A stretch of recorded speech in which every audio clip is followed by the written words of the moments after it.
A Rádio Rio Mar apresenta A Mensagem Pastoral, um programa dirigido às famílias cristãs do Amazonas. Rainha do céu, alegrai-vos, aleluia, porque quem merecestes trazer em vosso puríssimo seio, aleluia, ressuscitou como disse, aleluia. Rogai por nós a Deus, aleluia.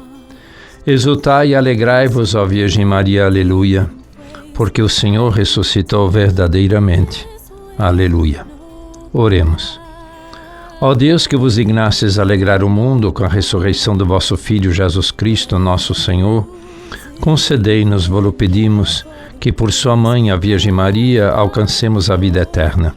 Por Cristo nosso Senhor. Amém. Queridos irmãos, queridas irmãs, iniciamos o nosso programa Mensagem Pastoral. Queridos radiovintes da Rádio Rio Mar, Rádio Castanho, Rádio Rural de Tefé, todas as nossas comunidades e famílias dos ramais e vicinais, as comunidades e famílias ribeirinhas, as famílias e comunidades das cidades que nos acompanham no programa dominical Mensagem Pastoral. Celebramos hoje a solenidade de São Pedro e São Paulo. O evangelho de hoje, na solenidade de São Pedro e São Paulo, é Mateus 16, 13 a 19. Naquele tempo, Jesus foi à região de Cesareia de Filipe e ali perguntou a seus discípulos: quem dizem os homens que é o Filho do Homem? Eles responderam: alguns dizem que é João Batista, outros que é Elias, outros ainda que é Jeremias ou algum dos profetas. Então Jesus lhes perguntou: e vós, quem dizeis que eu sou? Simão Pedro respondeu: tu és o Messias, o Filho do Deus vivo.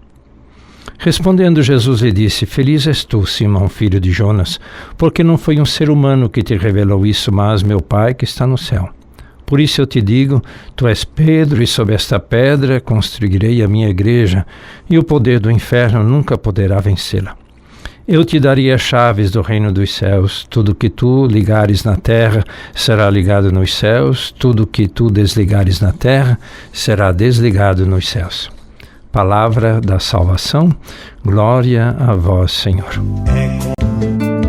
Você está ouvindo a Mensagem Pastoral.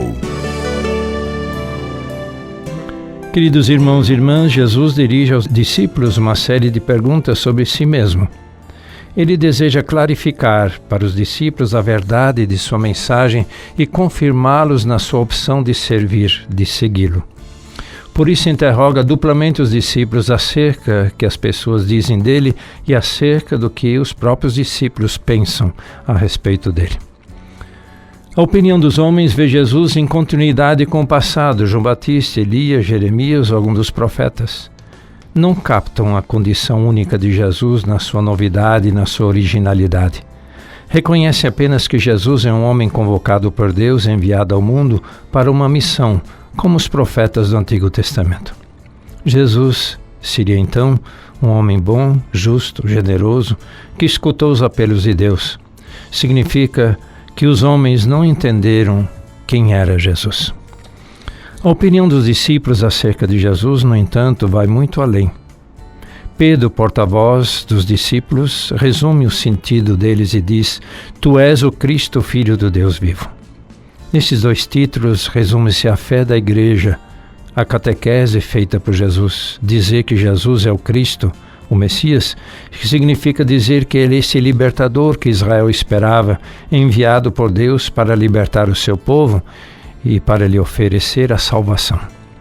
No entanto, para os membros da comunidade de Jesus, Jesus é o Messias, mas o Messias, o Filho de Deus. Afirmar que Jesus é o Filho de Deus significa não só que ele recebeu a vida de Deus, mas que vive em total comunhão com Deus, que desenvolve com Deus uma relação de profunda intimidade e que Deus lhe confia uma missão única, a salvação da humanidade. Significa reconhecer a profunda unidade e intimidade entre Jesus e o Pai, e que Jesus conhece e realiza os projetos do Pai. Os discípulos são então convidados a entender o mistério da vida de Jesus. E diante da resposta de Pedro, Jesus diz: eu te darei as chaves do reino dos céus. Tudo que ligares na terra será ligado nos céus, e tudo que desligares na terra será desligado nos céus. Pois tu és Pedro, e sobre esta pedra edificarei a minha igreja. Jesus interroga os discípulos acerca das pessoas, e ele e os apóstolos respondem.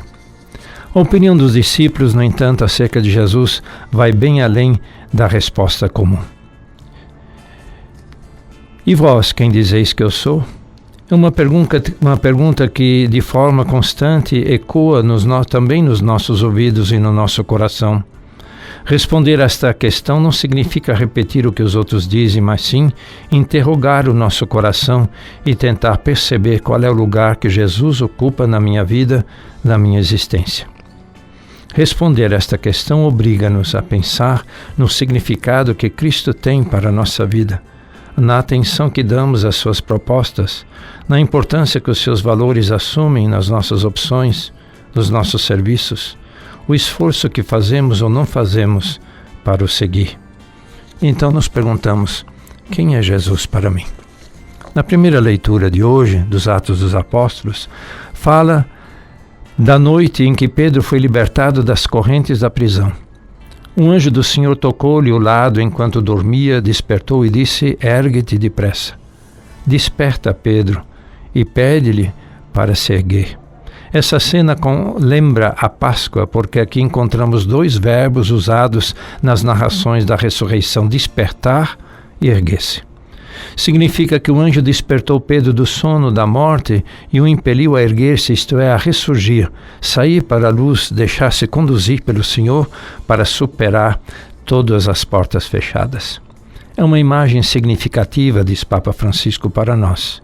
Também nós, como discípulos do Senhor e como comunidade cristã, somos chamados a erguer-nos depressa para entrar no dinamismo da ressurreição e deixar-nos conduzir por Jesus ao longo dos caminhos que Ele nos quiser indicar.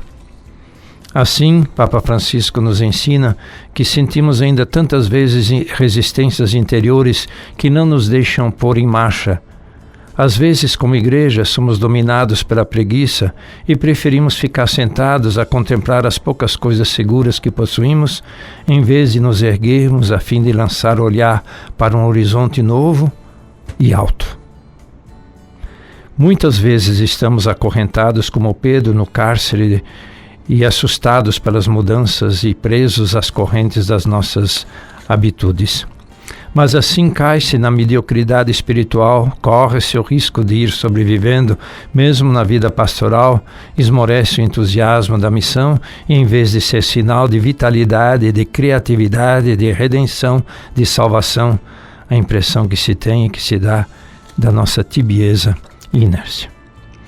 Vivemos como uma igreja sem correntes nem muros, onde cada qual se possa sentir acolhido e acompanhado, onde se cultiva a arte da escuta, do diálogo, da participação, sob a única autoridade do Espírito Santo. Uma igreja livre e humilde que se ergue depressa, que não adia, não acumula atrasos face aos desafios de hoje, não se demora nos recintos sagrados, mas deixa-se animar pela paixão do anúncio do Evangelho e pelo desejo de chegar a todos e a todos acolher. Foi essa a missão que Pedro recebeu de Jesus no texto do Evangelho que ouvimos. Tu és Pedro, e sobre esta pedra edificarei a minha igreja. Não esqueçamos esta palavra, todos. Ide às encruzilhadas dos caminhos e tragam todos, cegos, surdos, coxos, doentes, justos, pecadores, todos, convidarmos a todos para participar do mistério da salvação. Esta palavra o Senhor deixa ressoar na mente e no coração, todos na igreja, para todos na igreja há lugar. E muitas vezes nos tornamos uma igreja de portas fechadas, mas para despedir as pessoas, para condenar. Antes de vocês me dizem para a igreja, este não é tempo de desperdiçar, mas deve ser tempo de acolhida. Ide aos encruzamentos, mas eles são pecadores, mas a eles que Jesus nos envia para também eles receberem a beleza da mensagem do reino de Deus. Na segunda leitura de hoje, Paulo propõe que sejamos ativos no anúncio do Evangelho, como ele diz, combati a boa batalha, ou combati o bom combate. Ele se refere às inúmeras citações, às vezes marcadas pela perseguição e a tribulação, em que não se poupou a anunciar o Evangelho de Jesus. Agora, no final da vida, vê que na história está ainda em curso uma grande batalha, porque muitos não estão dispostos a acolher Jesus, preferindo correr atrás dos seus próprios interesses, de outros mestres, mais acomodados, mais fáceis, mas segundo a nossa própria vontade. Paulo enfrentou seu combate, e agora que terminou a corrida, pede a Timóteo e aos irmãos da comunidade, isto é, a nós, para continuarem a sua obra com vigilância, continuar o anúncio, continuar o ensino.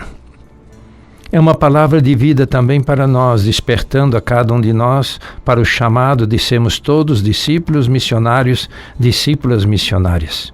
Então, como discípulos missionários, discípulas missionárias, nos perguntamos: que posso fazer eu pela igreja, pela comunidade?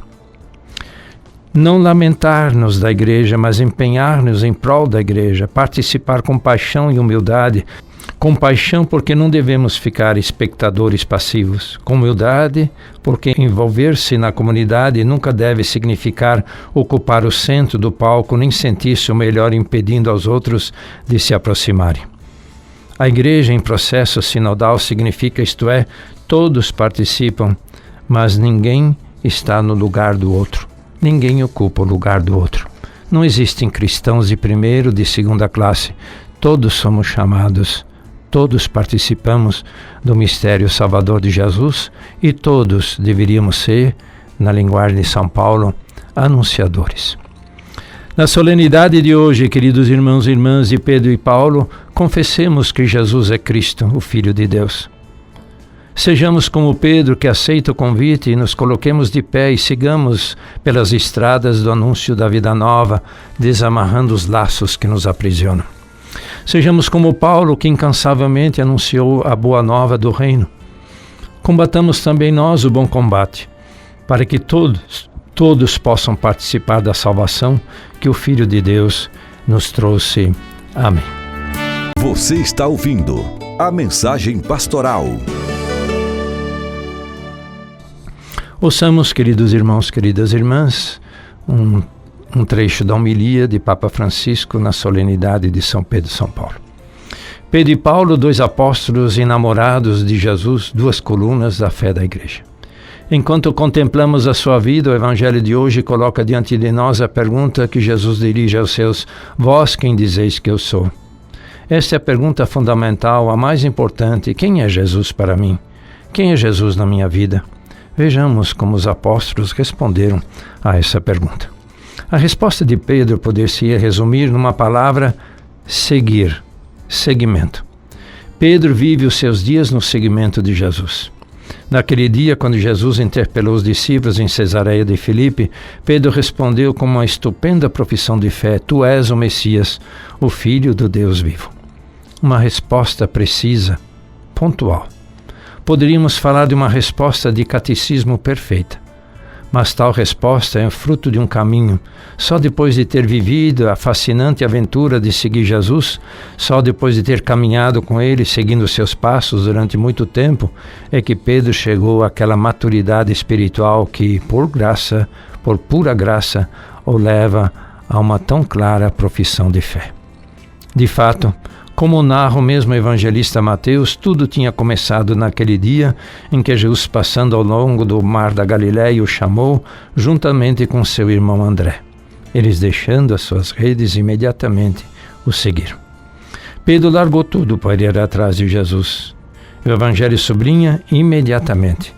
Pedro não disse a Jesus que iria pensar, que iria fazer algum cálculo, se convinha. Não, ele não apresentou desculpas. Logo o seguiu. Havia de descobrir tudo dia após dia no seguimento de Jesus, caminhando com ele. Não é por acaso que as últimas palavras, segundo os evangelhos, que Jesus lhe dirige são: tu segue-me. Sim, Pedro é um grande seguidor. Assim, Pedro nos diz que a pergunta quem é Jesus para mim não basta responder com uma fórmula doutrinal impecável, nem de uma ideia que formamos. Não.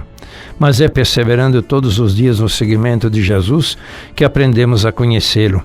É fazendo-nos seus discípulos e acolhendo a sua palavra que nos tornamos seus amigos e experimentamos o amor dele que nos transforma. Aquela anotação imediatamente vale também para cada um de nós. Se há tantas coisas na vida que podemos adiar, o seguimento de Jesus não pode ser uma delas. Nisto não se pode hesitar, nem apresentar desculpas, pois algumas desculpas parecem disfarçadas de espiritualidade quando se diz: não sou digno, não sou capaz, não posso fazer. Devemos desprender-nos das nossas seguranças terrenas e imediatamente seguir Jesus todos os dias, assim como fez Pedro. Consideremos agora Paulo, o apóstolo dos gentios. Se a resposta de Pedro consistia no seguimento, a de Paulo é o anúncio de Jesus Cristo crucificado, ressuscitado, o Evangelho. Também para ele tudo começou por graça, por iniciativa de Jesus. No caminho de Damasco, enquanto se empenhava com orgulho na perseguição dos cristãos, entrincheirado nas suas convicções religiosas, veio ao seu encontro Jesus ressuscitado e o cegou com a sua luz, com a sua graça. Saulo, então, deu-se conta quanto era cego. Fechado no orgulho, na sua rígida observância, descobre em Jesus a realização do mistério da salvação. As promessas foram realizadas em Jesus. E desde então, comparando-as com a sublimidade do conhecimento de Cristo, considera todas as suas seguranças humanas e religiosas como esterco. Assim, Paulo consagra sua vida a percorrer terra e mar, cidades e aldeias, não se importando de padecer carências e perseguições, contanto que possa anunciar Jesus crucificado, ressuscitado. Por outro lado, quase parece que ele, quanto mais anuncia o Evangelho, tanto mais conhece a Jesus. O anúncio da palavra aos outros permite-lhe, a ele também, penetrar nas profundezas do amor de Deus. A ele, Paulo, que escreveu: ai de mim se eu não evangelizar. A ele que confessa: para mim, viver é Cristo. Portanto, Paulo nos diz que a pergunta quem é Jesus para mim não se responde com uma religiosidade intimista que nos deixa tranquilos sem fomentar em nós a inquietação de levar o Evangelho aos outros. O apóstolo ensina que tanto mais crescemos na fé e no conhecimento do mistério de Cristo, quanto mais formos seus arautos e testemunhas. Isso acontece sempre quando evangelizamos, ficamos evangelizados. É a experiência de todos os dias. Quando evangelizamos, ficamos ou somos evangelizados. A palavra que levamos aos outros regressa a nós numa medida maior do que a usada para oferecer. E também hoje a igreja tem necessidade de colocar o anúncio no centro, de ser uma igreja que não se cansa de repetir: para mim viver é Cristo, ai de mim se eu não evangelizar. Uma igreja que precisa ser anúncio, como necessita de oxigênio para respirar, que não pode viver sem transmitir o abraço do amor de Deus, a alegria do Evangelho. Irmãos e irmãs, festejemos Pedro e Paulo. Eles responderam à pergunta fundamental da vida: quem é Jesus para mim? Vivendo o seguimento de Jesus e anunciando o Evangelho. É bom crescer como igreja no seguimento, como igreja humilde que não dá por terminada a busca do Senhor, tornando-se simultaneamente uma igreja aberta que encontra sua alegria não nas coisas do mundo, mas no anúncio do Evangelho a todas. Com humildade e alegria, há de levar o Senhor Jesus a todos os lados. A nossa cidade de Roma, as nossas famílias, as relações e vizinhanças, a sociedade civil, a igreja, a política, ao mundo inteiro, especialmente onde se verifica a pobreza, a degradação e a marginalização. Caminhemos então, irmãos e irmãs, caminhemos juntos no seguimento, no anúncio da palavra, crescendo na fraternidade. Que Pedro e Paulo nos acompanhem e intercedam por todos nós. Que palavras profundas e bonitas, queridos irmãos e irmãs. Façamos o seguimento de Jesus como Pedro, mas sejamos anunciadores como Paulo. Lembramos os aniversariantes. Aniversário natalício, dia 30, Padre José Amarildo Luciano da Silva. E celebramos o aniversário da ordenação, dia 1º, Dom Luiz Soares. Dia 5, Padre Gino Mazzucchi. Dia 5, Padre José Cândido Cocavelli de Andrade. Dia 6, Padre José Roberto Araújo. Dia 24, o diácono Manuel. Dia 6, Padre José Roberto Araújo. a esses nossos irmãos a nossa gratidão e as nossas preces, para que possam continuar na alegria de servir no ministério ordenado às nossas comunidades. Façamos juntos a oração do jubileu. Pai que estais nos céus, a fé que nos destes no Teu Filho Jesus Cristo, nosso irmão, e a chama da caridade derramadas nos nossos corações pelo Espírito Santo, desperte em nós a bem-aventurada esperança para a vinda do Teu reino. A Tua graça nos transforma em cultivadores diligentes das sementes do Evangelho que fermentem a humanidade e o cosmos na espera confiante dos novos céus e da nova terra, quando vencidas as potências do mal, se manifestar para sempre a Tua glória. A graça do jubileu reavive em nós, peregrinos da esperança, o desejo dos bens celestes e derrama sobre o mundo inteiro a alegria e a paz de nosso Redentor. A Ti, Deus bendito na eternidade, louvor e glória pelos séculos dos séculos. Amém. Queridos irmãos, queridas irmãs, São Pedro e São Paulo nos acompanhem e que possamos assim sempre invocar esses grandes santos que nos ajudam a caminhar na fé, a viver o Evangelho. O Senhor vos abençoe e vos guarde, o Senhor volva seu rosto para vós e se compadeça de vós, o Senhor volva seu rosto para vós e vos dê a paz. O Senhor vos abençoe em nome do Pai, do Filho e do Espírito Santo. Amém. Um bom domingo, uma abençoada semana. Até o próximo domingo, se Deus quiser. A Rádio Rio Mar apresentou a Mensagem Pastoral. De volta no próximo domingo ao meio-dia, com retransmissão às 18 horas.